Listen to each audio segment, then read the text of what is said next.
sproščanjem koronskih ukrepov in odpiranjem kinematografov pa prihaja eksplozija novih izdelkov filmskih ustvarjalcev, kar pa nažalost pomeni tudi veliko zavrnjenih filmov, tako da si bomo danes ogledali nekaj zavrnjenih predlogov slovenskih estradnikov, obrazov epidemije in priljubljenih politikov v rubriki, ki jo poznamo kot...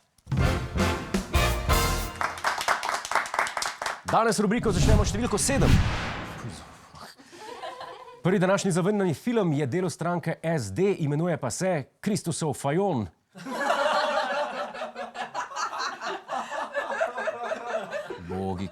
Bogi Kristus.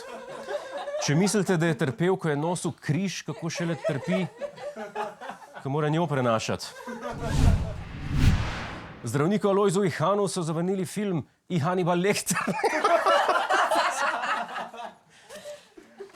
v katerem združi svoje znanje človeške anatomije s svojimi interesi človeške kulinarike. Stranki Alenke Bratušek so ta teden zavrnili film Gospodar prstanov Bratuška prstana. Film naj bi bil poletna uspešnica za celo Slovenijo, za njenega partnerja pa subtilno sporočilo, zakaj še ni zaprosil. Milanu Kreku pa so zavrnili kar 3 animirane filme. Prvi je bil Milan, v katerem namesto, da brani Kitajce pred huni, brani Slovence pred korono.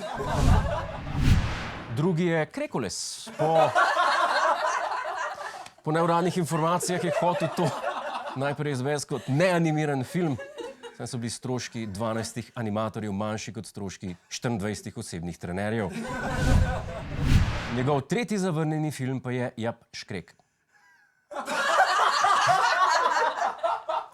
Tudi tukaj je gospod Krek najel animatorje, ampak samo zato, da so mu malo zožali obseg, pobarvali kožo na zeleno in omilili njegove pošastne poteze. S tem so pa ga seveda naredili, da izgleda manj grozen.